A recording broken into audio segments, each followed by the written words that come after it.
बिस्मिल्लाहिर्रहमानिर्रहीम। आप सबकी तशरीफ़ आवरी का बहुत बहुत शुक्रिया। दो तीन ज़रूरी चीज़ें थी जिसके ऊपर मैं समझती थी आप लोग जो है वो इस पर बात करना चाह रहे थे, आपके सवालात थे। तो एक एक को इंडिविजुअल सवाल का जवाब देने की बजाय मैंने ये मुनासिब समझा कि मैं ख़ुद आपके सामने आऊँ और कुछ चीज़ों की क्लैरिफिकेशन जो है वो आपके सामने दी जाए। लेकिन पहले हम शुरू करेंगे स्मॉग से, चूँकि इस वक्त स्मॉग एक सबसे बड़ा इस वक्त कंसर्न है पंजाब हुकूमत के लिए भी और लाहौर और पंजाब की आवाम के लिए भी। फ़िज़ाओं को बेहतर बनाया जा सकता है, फ़िज़ाओं को कंट्रोल नहीं किया जा सकता। और यही हुआ कि जो भारत से जब हवा का रुख भारत से पाकिस्तान की तरफ हुआ, उससे पहले तक लाहौर का इंडेक्स बहुत बेहतर था। लेकिन जैसे ही हवाएं जो हैं उनका रुख, जब आज भी यही हालात हैं कि जब भी हवाओं का रुख इंडिया से पाकिस्तान की तरफ होता है तो शायद इंडिया के अंदर जितनी ज़्यादा सीरियसनेस जो है इसके ऊपर आनी चाहिए, वो भी बहुत मेहनत कर रहे हैं मेरी इतलात के मुताबिक, लेकिन अभी भी बहुत सारा काम करना बाकी है। और ये भी आपको मैं याद कराना चाहती हूँ कि चीन जैसा बड़ा मुल्क जो है वो आज भी 26 साल के बाद भी वो आज भी स्मॉग के साथ लड़ रहे हैं, वो आज भी स्मॉग के ऊपर काम कर रहे हैं। और बीजिंग जो है ख़ास तौर पर उसकी जो है वो स्मॉग के ऊपर जो पॉलिसीज़ हैं, जो स्मॉग को कंट्रोल करने की जो उनके इक़दाम हैं, हालांकि वो आपको पता है बड़ा मुल्क है इकॉनमी वाइज भी वैसे भी, लेकिन अभी भी जो है वो उसके साथ स्ट्रगल कर रहे हैं। लेकिन पंजाब के अंदर जो है वो आज जो इंडेक्स है उसमें दिल्ली जो है इंडिया वो आज नंबर 1 इटली नंबर 2 पे है। इसके ऊपर जो जब तक हवाओं का रुख तब्दील नहीं हुआ था जो है वो तब तक हमारा, जैसे मैंने कहा कि इंडेक्स नीचे होता है। दिल्ली का जो है वो इस वक्त इंडेक्स 393 है और लाहौर का जो इंडेक्स है वो 280 के करीब है। और इसके ऊपर जो है 2 से 5.5 किलोमीटर फ़ी घंटा की रफ्तार से जो हवाएं चल रही हैं, इस कदर माइन्यूटली जो है वो स्मॉग को मॉनिटर किया जा रहा है। कंट्रोल रूम कायम है जो इसको जो है वो वॉर फुटिंग्स के ऊपर देख रहा होता है। और जो ये मुख्तलिफ़ किस्म के SOPs लिए गए हैं, स्कूलों को छुट्टी कर दी गई है, छोटे बच्चों को स्कूल्स के लिए छुट्टी की गई है। उसके साथ साथ जो ग्रीन लॉकडाउन है उसको जो है इन्फोर्स किया जा रहा है। और लेकिन उसके साथ साथ ये भी जो है गुजारिश ज़रूर होगी कि गैर ज़रूरी तौर पर जो है ख़ास तौर पर बुज़ुर्ग हज़रात हमारे हैं और हमारे बच्चे जो हैं वो जो है वो ना निकलें घरों से, तो बेहतर है। और मॉनिटर किया जा रहा है हालात को और वक्तन फ़वक्तन इसके ऊपर जो है वो स्ट्रेटजी और प्लानिंग की जाएगी। दूसरी एक अहम चीज़ जिसके ऊपर कल एक्सप्रेस ट्रिब्यून के अंदर जो है वो एक ख़बर छपी पंजाब के हवाले से, और उस ख़बर का सेंस ये बनाया गया और बताया गया कि बाकी सूबों के अंदर जो है वो उनकी मालियाती हालत बहुत अच्छी है और पंजाब जो है उसकी हालत बहुत बुरी है। 160 आई थिंक 160 अरब रुपए की जो है वो उसके ऊपर बात की गई।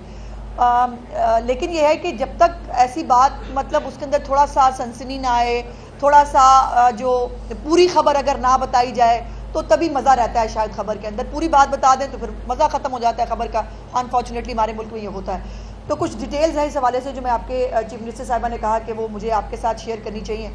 जो ये तो एक बात तो मैं पहले बता दूँ कि 30 जून 2025 को इंशाअल्लाह ताला पंजाब वाहिद सूबा होगा जो सरप्लस बजट देने जा रहा है। 630 अरब रुपए का सरप्लस बजट इंशाअल्लाह ताला पंजाब जो है उसने कमिट किया है वो करेगा। और होपफुली FBR जो है वो भी अपने अहदाफ जो हैं वो हासिल कर लेगा। तो जो हमारा नेशनल फिस्कल पैक्ट होता है जो फेडरल गवर्नमेंट के साथ और तमाम सूबे करते हैं, उसमें हमारी ये अंडरटेकिंग है कि हमें सरप्लस बजट की तरफ इंशाल्लाह जाना है, जो हम जाएंगे। और लेकिन यह है कि सरप्लस बजट के लिए कोई सहमाई किस्म की जो है वो डिवाइड नहीं होती। ये हर एक हुकूमत का, सूबाई हुकूमत का अपनी फिस्कल मैनेजमेंट करने का अपना तरीक़ाकार होता है। सो ये जो है उसको सहमाई तौर के ऊपर उसको एलोकेट करना, ये पंजाब का जो है ऐसा कोई हदफ मुकर्रर नहीं था। और पंजाब जो है उसने पहले से ही मालियाती डिवीजन जो है हमारा उसको आगाह कर दिया था कि पहला तिमाही जो है वो भारी होगा ख़र्चों के हवाले से, क्योंकि पंजाब को 1952 के बाद से जो पंजाब के ऊपर वाजिबुल अदा पैसे होते थे गंदम की ख़रीदारी के हवाले से, पंजाब ने वो सब पे कर दिए हैं। तो ये हम उनको बता चुके थे कि गंदम का जो कर्ज़ की वापसी है उसके लिए 250 अरब रुपए जो है वो अदा करने हैं, ताकि ये हम अदा करने के बाद हमने 56 अरब रुपए का इजाफी मार्कअप जो इसके ऊपर लगता था उससे बचा लिया है पंजाब को अल्हम्दुलिल्लाह। तो ये फिस्कल मैनेजमेंट है जो पंजाब गवर्नमेंट ने की। और दूसरा ये है कि इसके अंदर जो टी बिल्स होते हैं हमारे, पंजाब ने पहले क्वार्टर में उन टी बिल्स के अंदर 200 अरब रुपए की सरमायाकारी भी की है। तो ये जो है ये इससे आप अंदाज़ा लगा सकते हैं कि जो बजट जो खर्च शुदा बजट है उसको ही अगली समाई के अंदर जो है वो बढ़ाया गया था। जो टी बिल्स है उसकी इन्वेस्टमेंट अक्टूबर और नवंबर में मुकम्मल हुई है, और इसलिए ये बुक करते हैं आप इसकी रिसीट्स को। और मैं बहुत टेक्निकल टर्म्स, मुझे भी जो है मैं ज़रा इकॉनमी मैं कोई माहिर नहीं हूँ, लेकिन मैं भी टेक्निकल टर्म्स की तरफ नहीं जा रही, कोशिश करी हूँ कि सिंपल अल्फाज में आपको बता सकूँ। और 207 अरब रुपये जो है वो सेकेंड क्वार्टर की जो है वो उसके ऊपर जो है रिसीट्स के तौर के ऊपर उसको रखा गया है। ये अक्टूबर और नवंबर में मैच्योर हुई हैं हमारे टी बिल्स, और इस तरह से ये एक हमारी फिस्कल मैनेजमेंट है। दूसरी बात यह है कि टी बिल्स जो हैं वो इन्वेस्टमेंट में IMF जो है वो टी बिल्स को इन्वेस्टमेंट के तौर पर जो है वो कैश बैलेंस के तौर पर लेता है किसी सूबे की। तो ये जो कैश बैलेंस है हमारा टी बिल्स की शक्ल में ये उसका हिस्सा है, लेकिन अनफॉर्चुनेटली इसकी वजाहत ख़बर की रिपोर्ट में नहीं दी गई। अगर ख़बर की रिपोर्ट में ये डाल दिया जाता तो ये कन्फ्यूजन जो है क्रिएट ना होता और मुझे आपको जहमत ना देनी पड़ती। दूसरी बात यह है कि जो 200 अरब रुपए की सरमायाकारी है उसको भी अगर हम पंजाब के कैश बिल में शामिल कर लें तो पहली तिमाही ही सरप्लस है। सो ये बात को समझने की कोशिश करें कि हमारे पास एक किटी है, उस किटी को हमने मुख्तलिफ हिस्सों के अंदर जो है वो प्लान किया है। और चीफ मिनिस्टर साहबा का ये कहना कि अखराजात के ऊपर जितना कंट्रोल पंजाब गवर्नमेंट ने चीफ मिनिस्टर साहबा की ज़रिए निगरानी किया है वो उससे पहले शायद कभी नहीं था। ट्रांसपेरेंसी, मुख्तलिफ और हेड्स के साथ मुख्तलिफ नए अकाउंट्स खोल कर एक बहुत क्लीन और नीट जो है वो फिस्कल मैनेजमेंट जो है वो की गई है। और जैसे मैंने कहा कि ये सरमायाकारी जो टी बिल्स में हमने की है 200 अरब रुपए की, ये उसमें डालें तो 160 अरब रुपए की खबर वैसे ही ख़त्म हो जाती है और ये खबर बनती नहीं है। लेकिन मैंने जैसे कहा कि अगर पूरी खबर आ जाए तो फिर वो खबर नहीं बनती।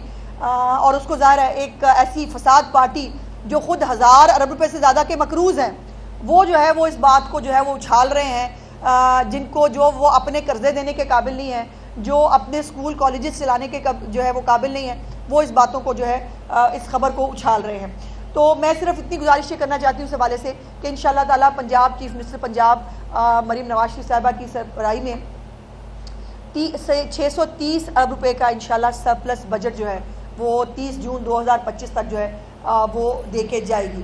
तीसरी अहम बात जो मुझे पता है कि आपने पूछनी है, उससे पहले ही मैं जो है वो बात कर लेती हूँ, वो है PIA को ख़रीदने की जो है वो एक ख़बर चली और उसके ऊपर कहा एक शुरू बात हुई कि जब कायद मियां नवाज शरीफ साहब ने अमेरिका के अंदर जब वो अपने पार्टी के कुछ लोगों से कारोबारी हजरात से गुफ्तगू कर रहे थे तो वहाँ पर एक कंप्लेंट उन्होंने की कि जी हम बहुत रुल जाते हैं जब हम पाकिस्तान से वापस आते हैं और हमारे पास कोई डायरेक्ट फ़्लाइट्स अवेलेबल नहीं होती। PIA के जो हालात हैं वो आपके सामने ही है, इसीलिए PIA जो है उसकी प्राइवेटाइजेशन जो है वो की जा रही है। पहले मरहले पर वो जो है वो उसके अंदर जो बोली हुई उसके ऊपर गवर्नमेंट को यकीनन उसके ऊपर वो कन्विंस नहीं थी।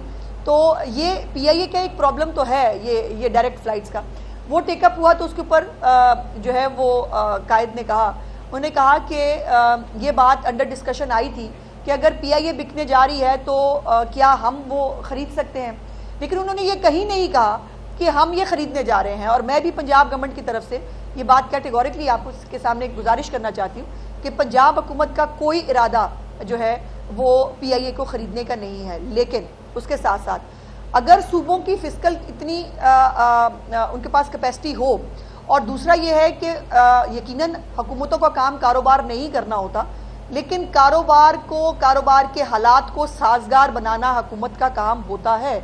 और इसके लिए अगर सूबे, कल मैंने गवर्नर सिंध को सुना, वो भी कह रहे थे कि कराची के जो ताजिर हैं वो भी PIA के लिए इंटरेस्टेड है। बहुत अच्छी बात है, हमारी एयरलाइन को पैरों पे खड़ी हो जाए, दोबारा से वही PIA बन जाए जिसने एमिरेट्स को और कतर को बनाया था, तो इससे बड़ा दिन हमारे लिए हो नहीं सकता।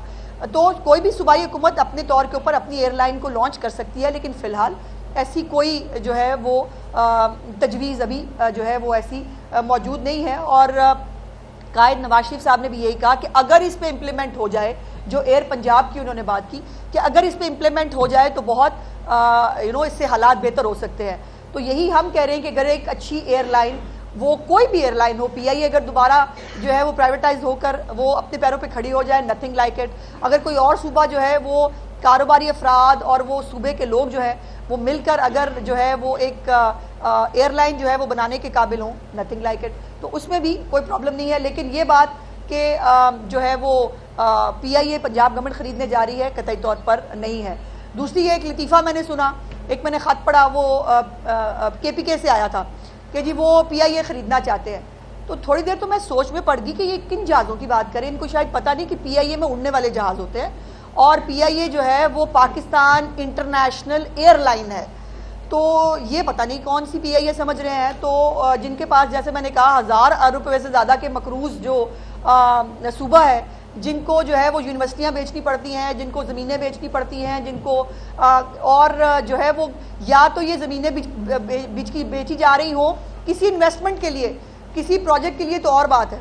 यहाँ पर अपने जो है वो तनख्वाहें देने के लिए जो है वो इनको जो है वो ये करना पड़ता है। उन्हें वो चले हैं जी पीआईए के जहाज़ खरीदने। तो मैं उनको गुजारिश करना चाहती हूँ कि भाई ये मतलब मजाक की बात नहीं है, पीआईए में जो है उड़ने वाले जहाज़ होते हैं। और दूसरी बात यह है कि ये एक वो भी मैंने सुना, पता नहीं कौन से कभी कहते हैं वो तर्जमान है, कभी नहीं है, बहरहाल वो पता नहीं है कि नहीं, जो भी है वो मैंने सुना कि वो कह रहे हैं कि जी मरियम नवाज जो है वो गंडापुर को कॉपी करती हैं। अल्लाह की, मतलब खुदा का खौफ करो भाई, मतलब इतने इतने इतने वो जो है वो लतीफ़ों वाली बातें और इतनी फजूल बातें मत करो कि लोग जो है वो अपनी हंसी भी कंट्रोल ना कर सकें। मरियम नवाज जो हैं वो उन्होंने आपको बताया कि 12 रुपए की रोटी करते हैं। आपने नकल मार के वो कह तो दिया कि हम करेंगे, आज तक केपीके के अंदर 12 रुपए की रोटी इंप्लीमेंट नहीं हो सकी। फिर मरियम नवाज जो है वो एयर एम्बुलेंस ला रही थी तो प्रोपेगेंडा शुरू हो गया कि जी एयर एम्बुलेंस अमीरों के लिए आ रही है, ये अपने लिए ये आ ही नहीं सकती, ये हमारा प्रोजेक्ट है, हमारा प्रोजेक्ट था तो कर लेते पूरा। ये परवेज लाई के दौर से चला, बुजदार से होता होता जो चीज़ इनसे नहीं हो सकती थी ना, नहीं हुई, उसको इम्प्लीमेंट मेरी वज़ीर आला ने किया और उसने करके दिखाया। अब एयर एम्बुलेंस की नकल इन्होंने भी मारी, इन्होंने कहा हम भी केपीके के अंदर एयर एम्बुलेंस लाएंगे। इनके पास अपनी एम्बुलेंसेज जो हैं और अपनी जो मुझे हाँ ये भी पता चला वो जो एक आग लगी थी, बहुत खौफनाक आग लगी केपीके के अंदर, वहाँ पर उनकी जो एक तो उनके पास वो जो सारे इनकलाब लेने के लिए निकली थी सारी फायर फाइटिंग की जो मशीनें हैं वो वापस नहीं आ सकी। जो कोई हैं थी उनके अंदर डीजल डलवाने के पैसे नहीं थे, इन्होंने डीजल नहीं डलवा सके और उन जो है वो अपनी गाड़ियों के बातें सुने इनकी कि ये जो है वो मरियम नवाज इनकी नकल करेगी। अल्लाह की शान है। नकल जो है वो मरियम नवाज ने इलेक्ट्रिक बाइक्स दी हैं, मरियम नवाज ने लैपटॉप्स दिए हैं, किसान कार्ड दिया है, मरियम नवाज कैंसर हॉस्पिटल बनाने जा रही हैं, पाकिस्तान का पहला पब्लिक जो है वो सेक्टर का 1000 बेड का जो है वो कैंसर हॉस्पिटल वो बनाने जा रही हैं। जिस कैंसर हॉस्पिटल पे आप अपनी सियासत चमकाते हैं उसकी ज़मीन भी जो है वो मियाँ नवाज शरीफ साहब की दी हुई है और उसमें 50 करोड़ रुपया भी मियाँ शरीफ साहब की जो है वो फैमिली का है। कैंसर की अद्वियात, टीबी की अद्वियात, हेपेटाइटिस की अद्वियात जो है वो उन्होंने लोगों के घरों पर पहुँचाई हैं। फील्ड हॉस्पिटल्स जो हैं वो शुरू किए हैं। PIC2 नया बनने जा रहा है इंशाल्लाह ताला। ये बता दें कि इनमें से कौन सा मनसूबा जो है गंडापुर ने अपने जो है वो सूबे में बनाया है। इनके सूबे में 11-12 साल से हुकूमत है PTI की, कोई नया हस्पताल, कोई नया स्कूल ये बनाने के काबिल नहीं है। और मुंह उठा के कह देना है कि जी मरियम नवाज जो है वो गंडापुर की जो है वो नकल कर रही है। जो गंडापुर जो हरकतें करते हैं, माफ़ करें, वो औरत तो क्या एक ज़ीशोर इंसान भी नहीं कर सकता, ना उस तरह की ज़बान बोल सकता है, ना उस तरह की हरकतें कर सकता है, ना उस तरह के शौक़ हो सकते हैं। तो ये गंडापुर अपनी नौयत का एक अलहदा ही एक नमूना है जो अल्लाह पाक ने भेजा है और वो वही हो सकता है। बहुत बहुत शुक्रिया जी। मैडम ये बताएं कि आज कमरा अदालत में साबिक खातून अव्वल की जानिब से सिस्कियाँ और आहें देखने को मिली हैं और वो उन्होंने कहा कि वाकई हमारे साथ वो नाइंसाफ़ी हो रही है उनकी शोहर के साथ, वाली कुकी के साथ और उनके साथ। क्या वाकई नाइंसाफ़ी कर रहे हैं आप लोग और ये अदालत के साथ? मुझे अफसोस हुआ जी, जब मैंने भी देखी है ख़बर तो मुझे बहुत अफसोस हुआ कि वो आबदीदा हो गई। लेकिन वो मुझे फिर अनफॉर्चुनेटली कहना पड़ेगा कि उनको मरियम नवाज़ जैसी हिम्मत और ताकत जो है वो हासिल करनी पड़ेगी। मरियम नवाज़ साहिबा की आंखें सूजी हुई होती थी जब उनकी वालदा की बीमारी की खबर उनको मिल रही थी, उनकी डेथ से कुछ दिन पहले जब वो कोर्ट तशरीफ़ लाई थी, और उनके फौत होने के बाद भी, लेकिन उनको हमने पब्लिकली कभी रोते नहीं देखा था। दूसरी बात यह है कि अच्छा होता कि साथ बुशरा बीबी साहिबा जो है, जो जुल्म बुशरा बीबी साहिबा की मर्ज़ी से और इजाज़त से राना सनाउल्लाह के ऊपर जो है हीरोइन का केस डाल के किया था, एहसन इकबाल के ऊपर नारोवाल स्पोर्ट्स कॉम्प्लेक्स बनाने का किया था, जो केसेस जो है मरीम नवाज शरीफ साहिबा पे बनाए गए थे, जो बेटे से ख्याली तनख्वाह ना लेने पर जो है वो मियाँ नवाज शरीफ के ऊपर जो है वो एक साजिश के तहत उनको राह से हटाया गया था, उसकी माफ़ी भी मांग लेती।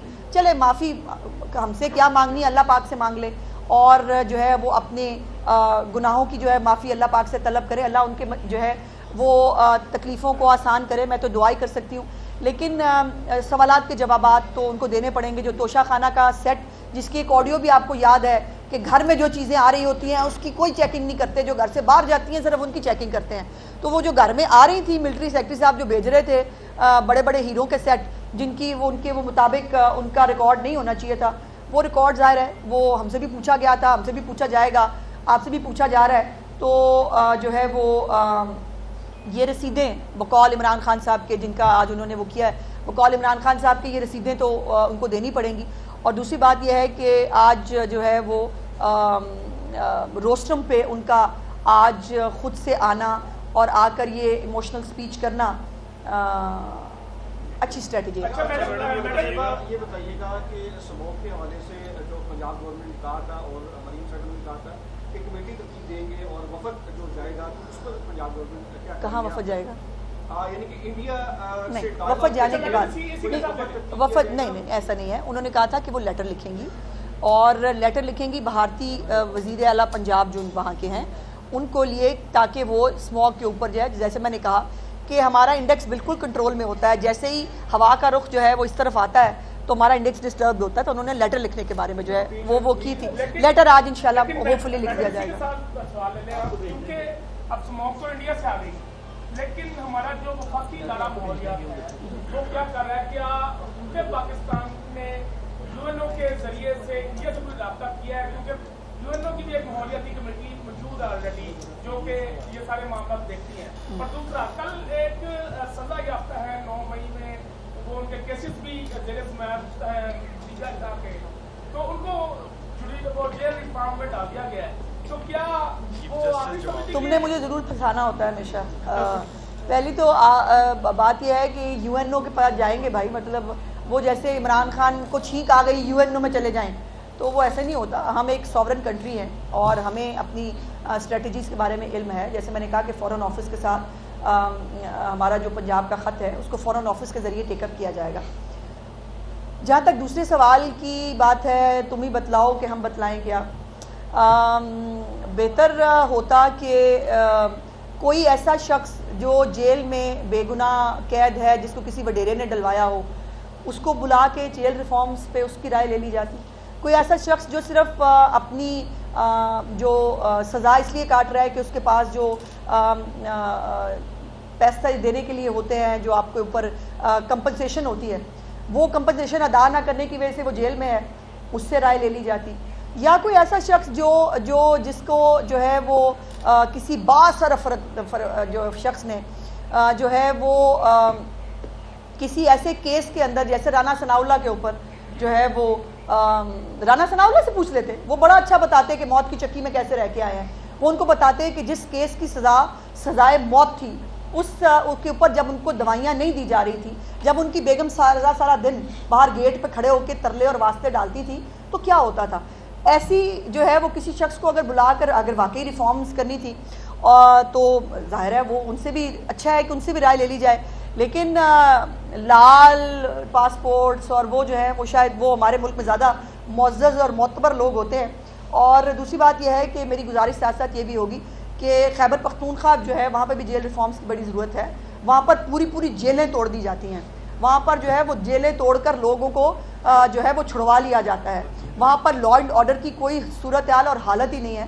तो जो है वो जेल रिफॉर्म सिर्फ पंजाब में होनी चाहिए या बाकी जगह पे होनी चाहिए। जेल रिफॉर्म्स एक्चुअली काम किसका है, ये भी इम्पोर्टेंट बात है। पंजोता जो है वो पंजाब की टेरिटरी से उनको बाजियाफ्त करवाया गया और ये इल्जाम आयद हो रहा है कि पंजाब पुलिस ने उनको अपनी बेजा कस्टडी में रखा गया, इस पर पंजाब हुकूमत का क्या मौका? नहीं, ऐसा बिल्कुल नहीं है। मेरे पास वो लेटर भी मौजूद है, मैं आपके साथ शेयर कर दूंगी, जो अब मेरे ख्याल सोशल मीडिया पे आ भी गया है। गालिबन 1 नवंबर का है, जिसके अंदर जो स्पेशल ब्रांच है उसने बाकायदा ये KPK गवर्नमेंट को लिखा कि चमकनी के इर्द गिर्द जो है वो इस वक्त इंतज़ार पंचोचा साहब जो है उनकी शायद जो लोकेशन है वो मिल रही है, और लेकिन यह है कि वो लोग बार बार अगवाकार जो है वो बार बार चेंज कर रहे हैं जगहों को, और पंचोता साहब ने खुद भी कहा कि 2 करोड़ रुपया शायद तावान मांगा गया था, और वो कहाँ से आए? KPK से। KPK में मेरी हुकूमत नहीं है भाई। ये बताइएगा एक कौन अगवाकार थे जो पंचोता साहब से कहते थे साहब 2 करोड़ रुपए दे, उसकी पैरिश से रास्ता नहीं करते थे, कि कनाड़ी अगवाकार थे, आप कैसे कौन लोग? नहीं, ये तो पंचोता साहब बता सकते हैं। वो कहते हैं मैंने खुद अपने कानों से चमकनी का नाम सुना है, पश्तो में बात करते थे, और KPK के जो है वो वहाँ से वो आते हुए हसन अब्दाल के करीब मिले हैं, तो ये तो पंचोता साहब बता सकते हैं कि उनको क्या। अच्छा मैडम, आज सिंध असेंबली ने करारदाद मंजूर किया आईनी बेंच के हवाले से, तो पंजाब हुकूमत जो है वो इस हवाले से करारदाद लाने का इरादा रखती है? जी बिल्कुल लानी है जी, ये एक कानूनी रिक्वायरमेंट है, और इसके लिए हमें जो है वो रेजोल्यूशन तमाम जो असम्बलीज हैं उनको लाना उनके ऊपर बाइंडिंग है, तो हम भी लाएंगे इंशाल्लाह। नंबर 2, आज मरीम साहब के हवाले से खबर आई थी कि उनकी तबीयत नासाज है, वो एडमिट है, उसके ऊपर जरा ऑफिशियली बता दीजिएगा, इस वक्त वो एडमिट है, वापस चली गई है, उनकी तबीयत से कैसी है? जी वो बेहतर है जी माशाल्लाह। उनको थायराइड का एक प्रॉब्लम है, आज से नहीं है, बहुत सारे सालों से है, और उनके जो है वो एक ऑपरेशन भी हो चुका है इस सिलसिले में। उसी के फॉलोअप के लिए उनको मुल्क से बाहर भी जाना है, ताकि उसका फॉलोअप भी जो है वो देखा जा सके। उससे पहले अनफॉर्चुनेटली ये एक गले में इन्फेक्शन की एक तकलीफ़ उनको हुई है, लेकिन अल्हम्दुलिल्लाह वो बेहतर हैं, और थोड़ी देर तक इंशाल्लाह अपने घर जो है वो चली जाएंगे। ये सनसनी, फिर वही बात है ना, अफसोस ये है कि खबर बनाने के लिए, सनसनी फैलाने के लिए हम कुछ भी कह जो है वो कह देते हैं बगैर तस्दीक के, बगैर उसके, ऐसी कोई बात नहीं है भाई। मुझे इल्हाम तो होता नहीं, मैंने जैसे गुजारिश की कि जो थोड़ी देर के अंदर जब अगर इंशाल्लाह वो घर पहुंच जाएंगी तो डॉक्टरों की एडवाइस जो है वो ज़ाहिर वो साथ लेके जाएंगी। थैंक यू जी, शुक्रिया।